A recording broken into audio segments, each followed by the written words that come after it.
Hey, this is Steve. In this tutorial, we're going to create a toggle switch using State Designer.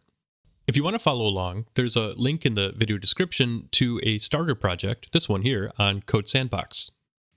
So here's that starter file. It shows our toggle, and our toggle comes from a file named toggle.js. So if we open up that file, we'll see the component here. It has a container, it has a display that reads off, and it has a switch. And you'll notice that the display has a property called backlit, and the switch has a property called switched on. Now, right now they're both false because this is kind of showing the component as it should be when the switch is off. But if we wanted to change that, we could set this to true, and this to true, and change this text to on. This is what it should look like when the switch is on. So our presentation is all done. The only thing that we still have to do is actually make it work, make it interactive. In other words, build out its state. And we're going to do that using State Designer. This being React, we're going to need the use State Designer hook from State Designer's React package. We already have that package installed, so we can just import it like this. Import, use State Designer from @statedesigner/React.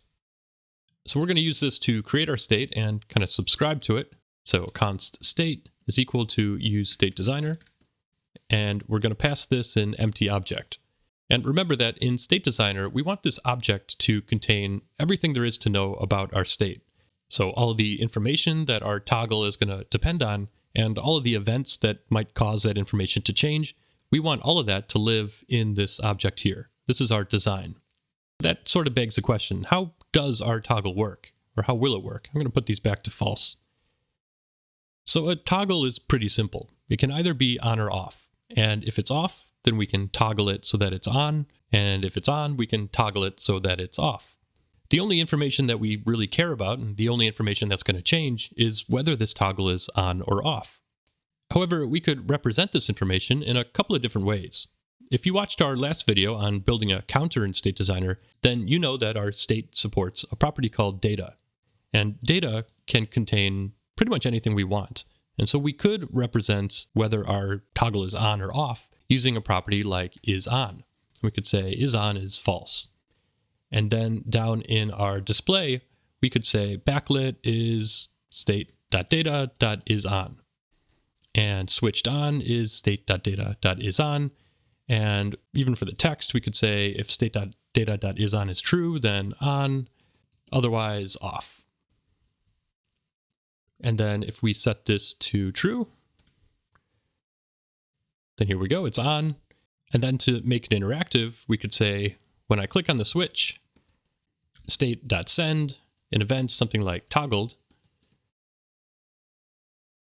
And then we could define an event handler for that event. So on toggled, and maybe we'd make this an action that takes data and says data.isOn, set that to the opposite of data.isOn. And there we go. We have a working toggle.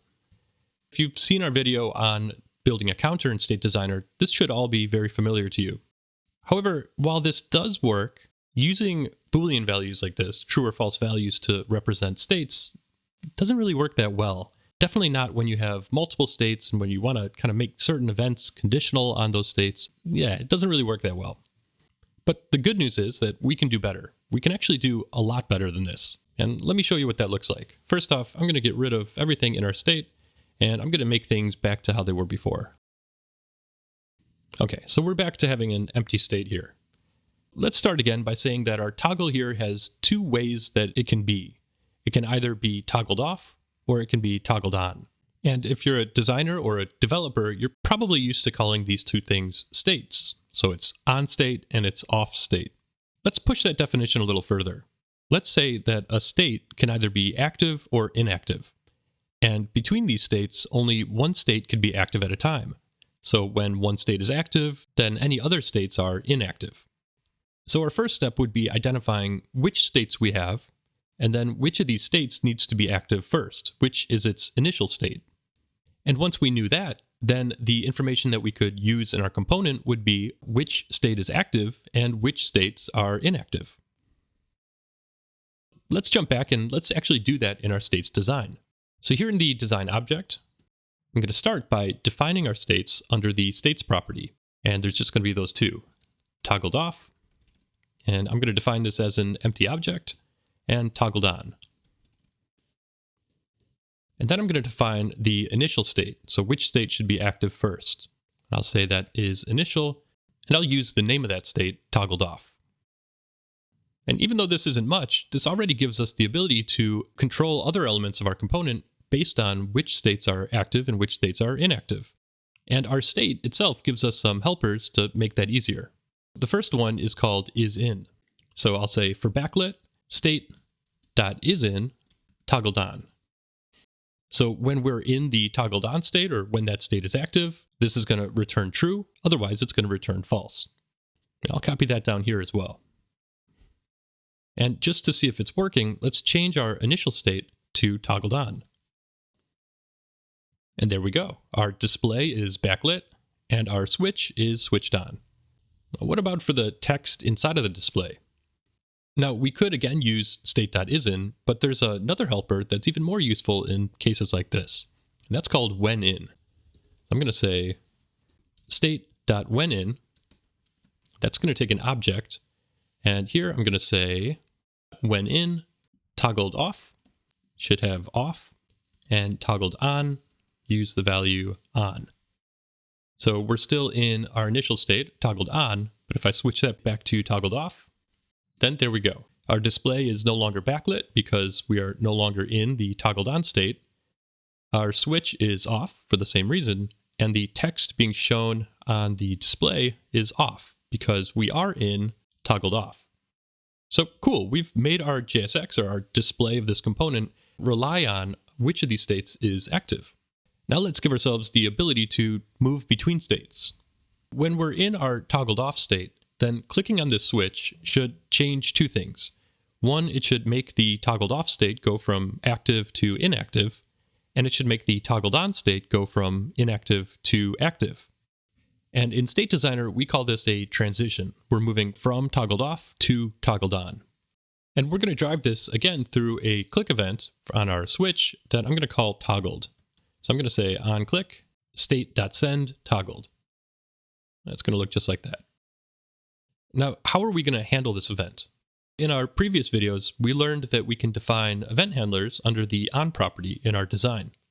But we're actually not going to do that, because one of the most powerful parts of states in State Designer is that each state can handle its own events. And I can define those events in the same way, under the on property inside of the state. So here in the event handlers for our toggled off state, I'm going to say onToggled, and I'm going to handle that event with an event handler object. And inside of this object, I'm going to use the to property to define a transition target. And that's going to be our state toggled on. So let's give that a try. I click on the switch. Sure enough, we transition from toggled off to toggled on. And so now this state is inactive and toggled on is active.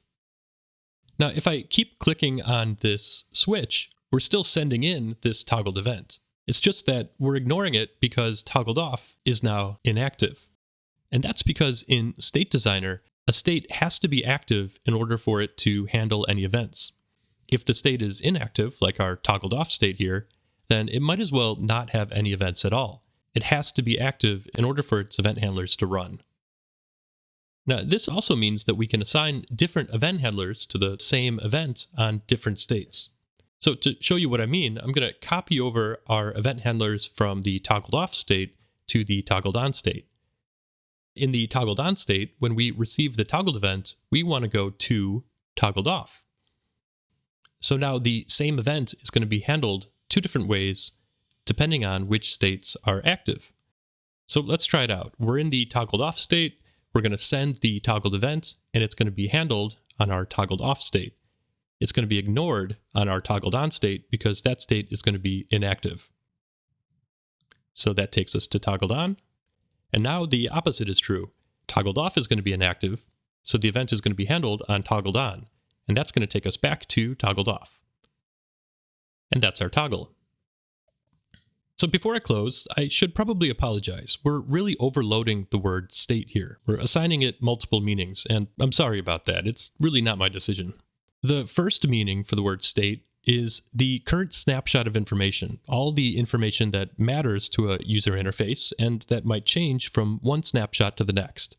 But we're also using the word state to describe a very specific set of ways that a user interface might be. So like toggled off or toggled on here, or maybe stopped playing or paused in a video player. These are all the states of a user interface. Now the list of states, that's never going to change.